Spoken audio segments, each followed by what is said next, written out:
Good afternoon, brothers and sisters. Good afternoon. I pray that all is well with you, and the peace and grace of our Lord Jesus be with all of us.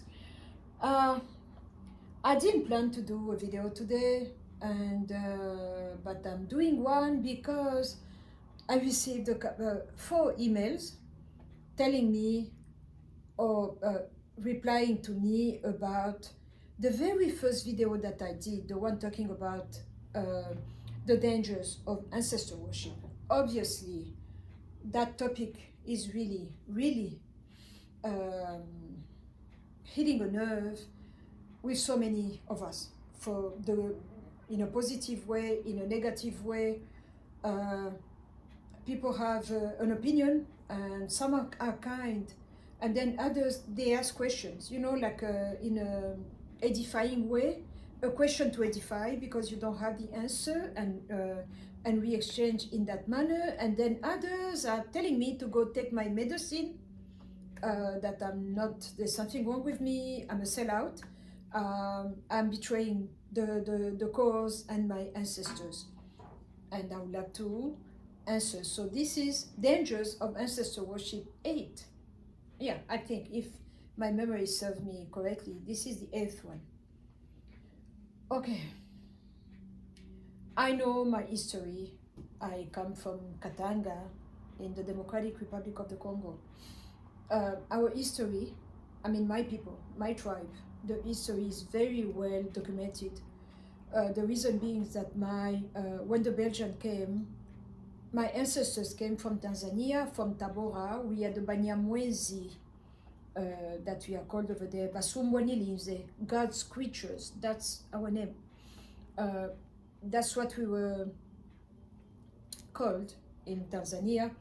And then warriors, there were 200 people with my great-grandfather, men only, with my great-grandfather. They had very few women with them. They migrated to Katanga, and they met King Katanga. The land is named after him. And King Katanga gave him his daughter, and because he had 50 girls and not a boy, and he told my great-grandfather, King Musiri, to be king after him. So he gave him a land, and that's where we still are today, in Bunkeya. That's the name of our village. So I was raised in the city, going in Europe for summer break and things like that. So culturally, I'm a mixed person, but I'm black, well black outside, and I love it. But my father, even though we were going to a French school, my father did everything to teach us about our ways, our customs. So that's how I speak 3 languages, and I know my village, and I went into many villages, and I can live with just about anyone. You can take me to Buckingham Palace, I will know how to conduct myself, and you will take me in the village when people are sitting on a mat eating with their fingers, I will be just as comfortable. Okay, so having said that, I know my history. I know what is ancestor worship. I know what it means, ancestor worship. So the traditional narrative that African people have is that when we are alive, we are a group people, we are family oriented. But when you die, we believe that the dead, the departed person goes in a place where the ancestors are. So they are still living in a community over there. So they cross, this is the living, there is a boundary, and this is the land, the realm of the dead. So our understanding is that when you die, you go over there and you are with your ancestors in your tribe. Who told us that? I don't know. Where are we getting that information from? I don't know, but we deeply believe in that. So that's how you can see someone like a mother. Let me give you an example. Your baby is sick, a high fever, and you start praying.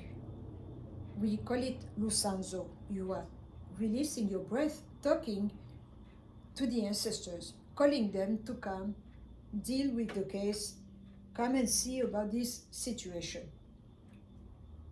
And we believe that ancestors, that you can communicate with them, and you communicate. So the communication will come from this side to that side, and from that side to this side.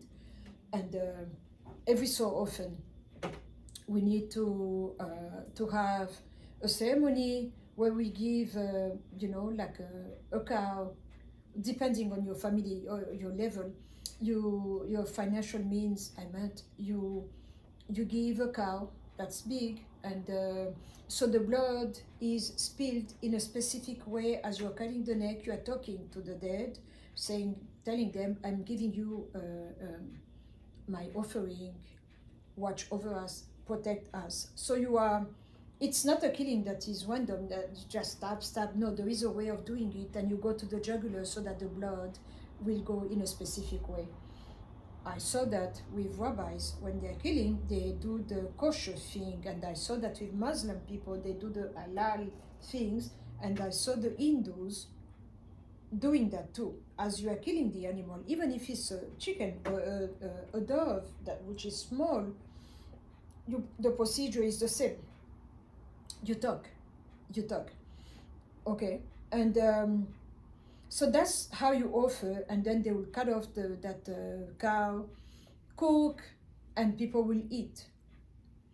And so a portion of the food will be placed in a nice plate with a glass of beer or wine or traditional beer, the corn beer that we have.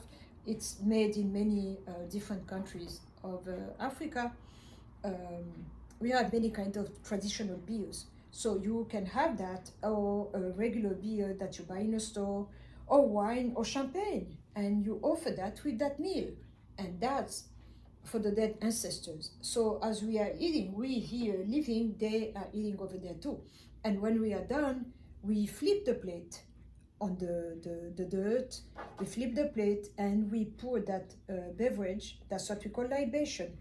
So when we do that, we feed them, and we are happy because the ancestors are happy, and they are going to watch over us.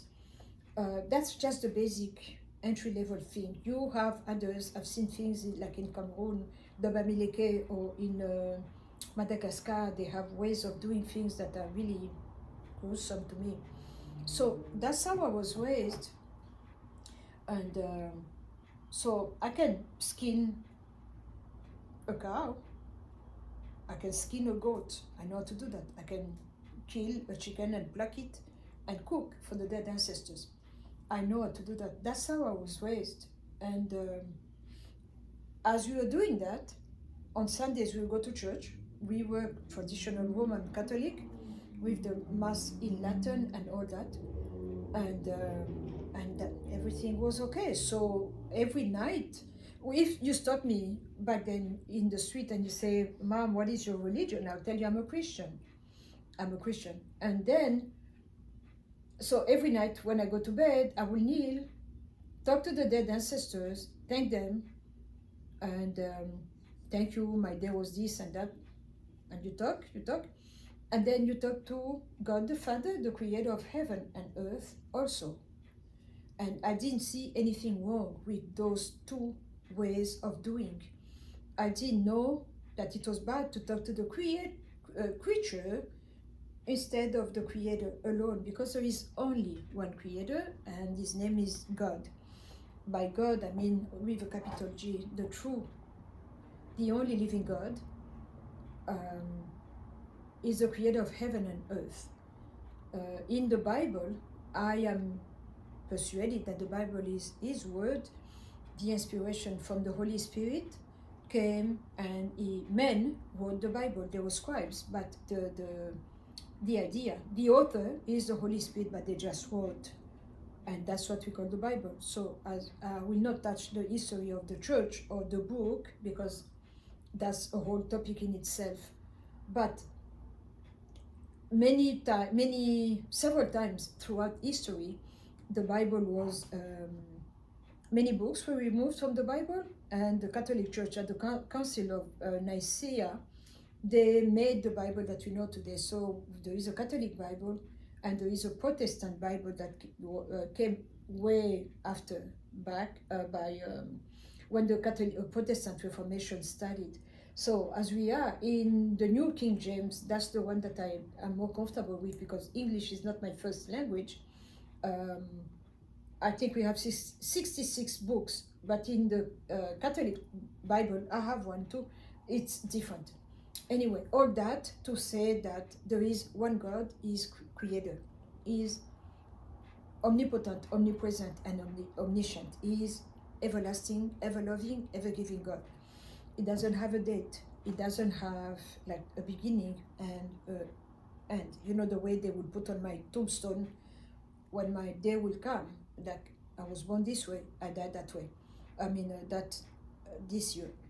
God is everlasting. So God doesn't die. And God, according to the Bible, has one begotten Son, and his name is known by many names, Yeshua HaMashiach, the Redeemer, the one who came to die on the cross for us. When that man, because he was a male, when he was born, the baby, Mary's mother was a black woman. She was a brown, melanized woman. The Holy Spirit covered her and the baby was born. So the human side comes from the mother and the masculine side comes from the Holy Spirit. So no man of flesh and blood gave his DNA or his genetic material to produce that baby. So he's the Son of God. Oh, he is called Son of Man, Son of God in the Bible, but he's not fully man like me because my father is a man and my mother is a female, a human being. We are different. Yet I can do what he did through the Holy Spirit because he's the one that is reminding us of everything that Jesus taught us. You can see that in John 14. The whole chapter of John 14 is just awesome. 14, 15, 16, I love that. But let's go back to ancestor worship.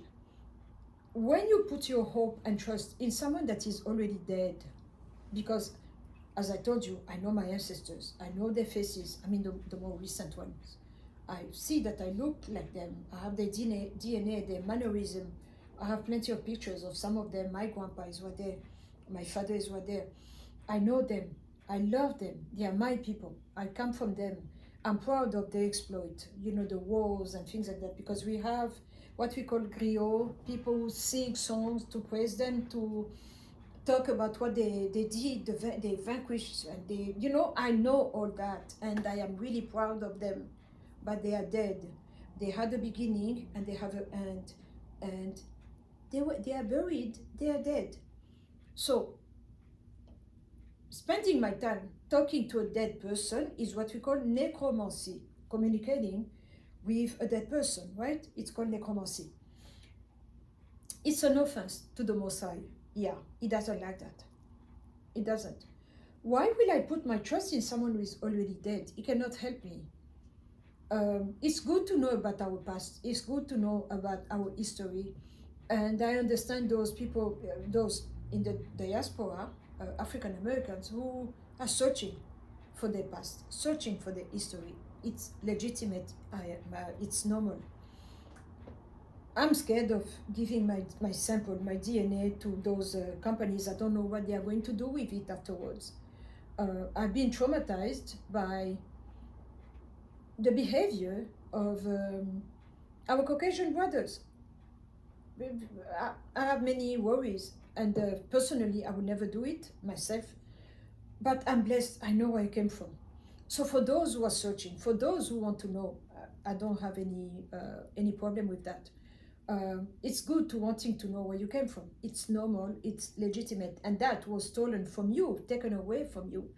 I understand that, but that wanting to know where you came from and talking to the dead ancestors, it's wrong. You don't do that. It's a sin, because each time that there is a sin or iniquity that is done and repeated over and over and over, because it's disobedience to the Most High, you have a spirit of the dark side that comes and position itself and will take over and will be communicating with you.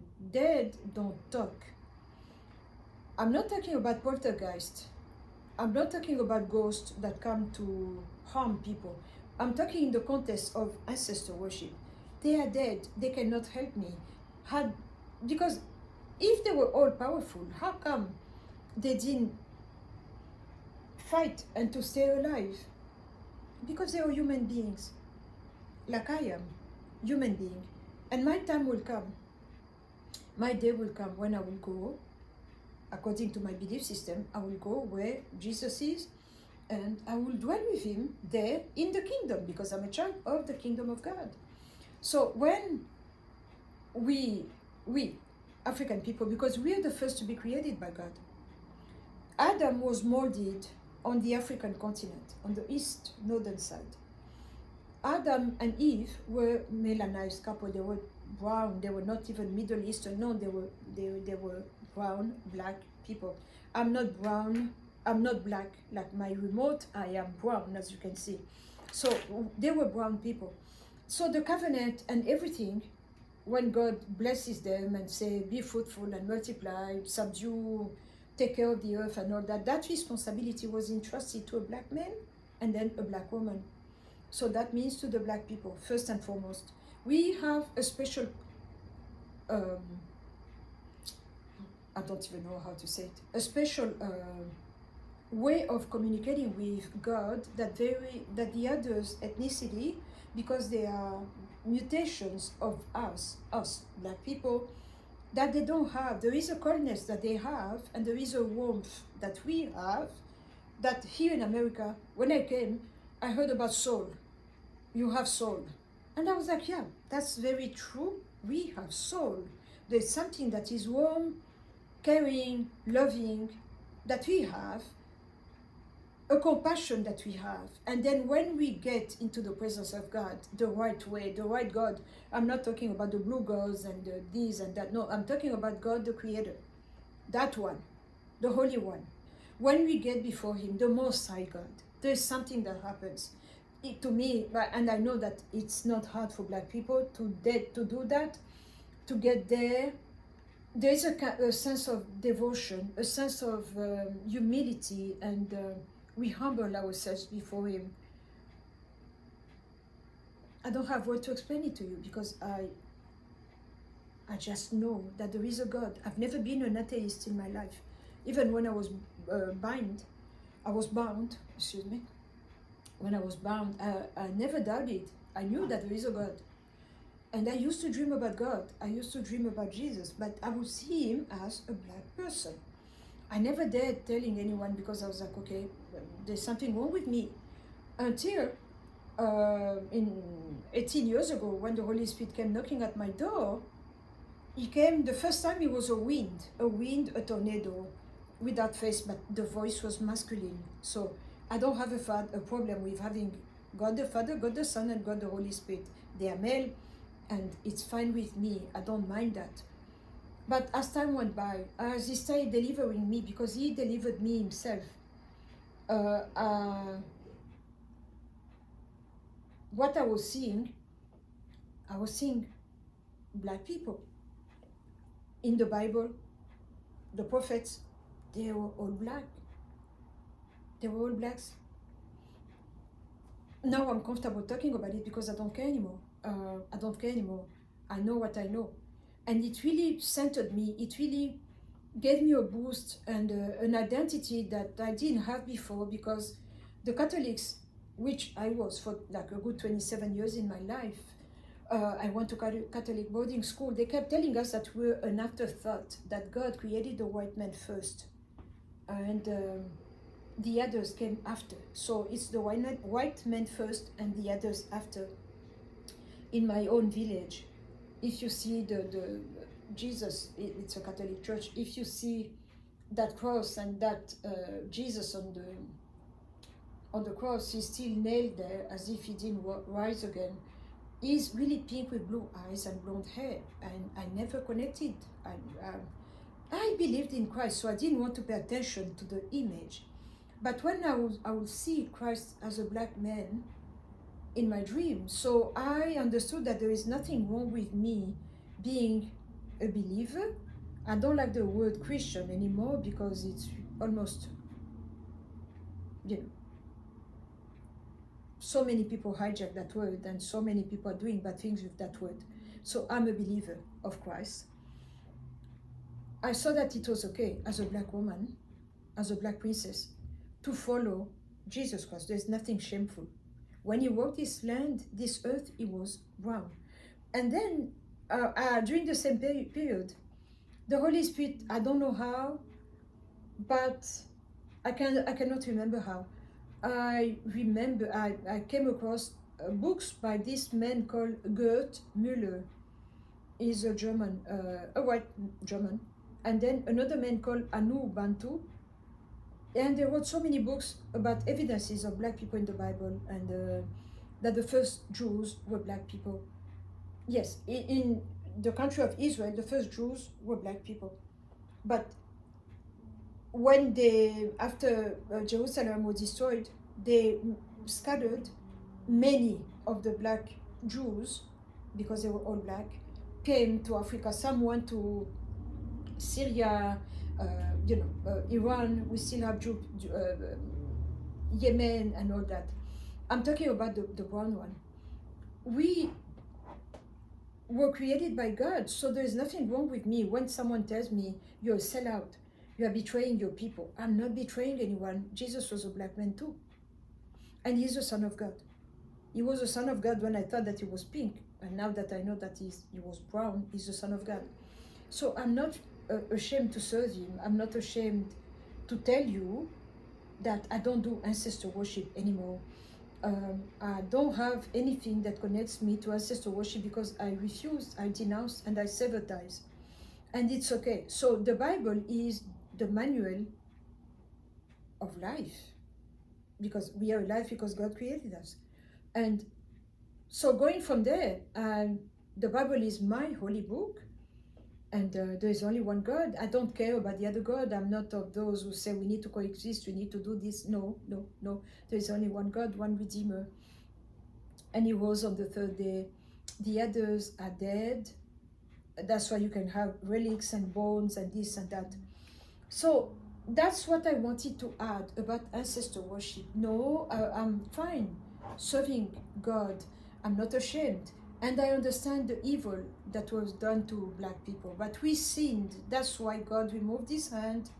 Deuteronomy 28 and 29. Go read it for yourselves. But because we were the first to be created, we knew God before everybody else, even though they are telling us that we didn't, that we were primitive and savages and this and that. So according to what the prophet Hosea is saying, we were prostitutes. We lifted our skirt and we went with other gods and we left the true living God behind. So when he removed his hand, that's how the slave trade started. We sinned before God. So I don't want, as someone who receives, I went to school, I'm educated, I received these revelations. Why do you want me to go back again to the very sin that messed up my people? I cannot do that. No, I'm fine. I'm fine, thank you. So I cannot do that, and so I'm serving God, and there's nothing wrong with me, and there's nothing wrong, and that's what I wanted to tell you. Ancestor worship will bring you back to that very same scene that we see the children of Israel when they would worship other gods under the groves, when they sacrifice children, when they will do this, when they will do that. It's exactly the same scene, except that we have iPad and iPods, and we are modern people, but we are doing that very same thing, and I don't want to do that. I left that world, and I'm a believer. I preach Jesus. I gave myself a timeline. I would like to go back to Africa. I mean, really go into villages and go preach the gospel. Because when you do ancestor worship, you are blind. When you do ancestor worship, you are in the dark.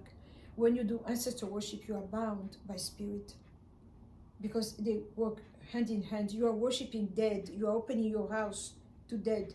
You are giving food to dead people. You are honoring dead people. No, you're dead, your family members. You're supposed to love them. You're supposed to know about your history. But that's it. Don't venerate them as if they are the one who created you, because they are dead. What can they give to you? Nothing. It's better to turn to the God of life, the God from whom life came from, the God who created you. He knows you. He can fix you. He can help you. You know, it's like my pods are not working here. I'll go back to Apple to fix them. So that's what I chose to do, to go back to the one who created me so that he can fix me and deliver me. And that's where I am, and that's what I do, and I'm not ashamed of it. So I hope that you're going to understand where I'm coming from. And yeah, that's what I wanted to share. But the dangers of ancestor worship, they are dead. The ancestors are dead. They cannot help you. And look at the way Africa was taken over by, when they came to attack us by these white people, it was a brute force. I'm talking about rapes, I'm talking about kidnappings, I'm talking about murders, I'm talking about pillaging and taking our arts, even our kings. My grandfather, I told you, his head and his bodily parts. We had 2 kings in Katanga. They are in Belgium. To this day, we haven't. I'm in touch with the kings, both Albert, the father, and Philip, the son, but they haven't returned them, the bones yet. So much was taken from us, so much.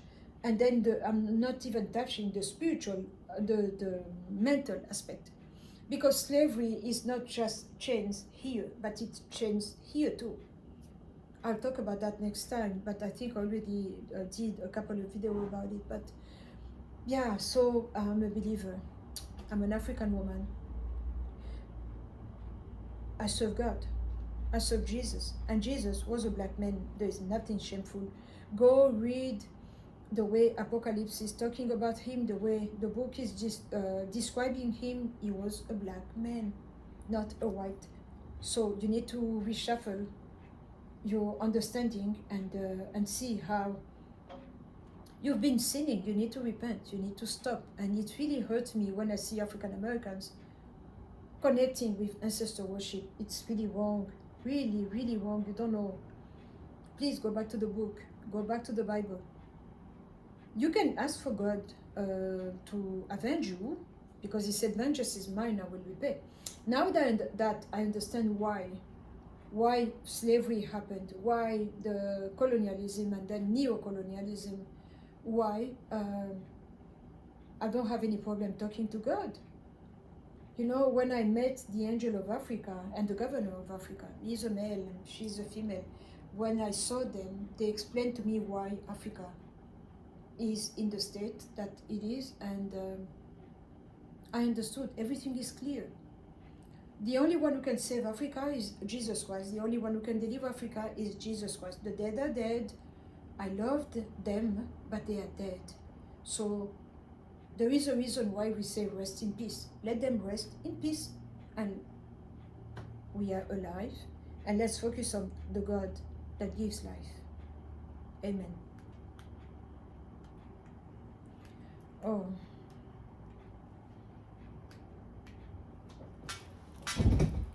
Sorry.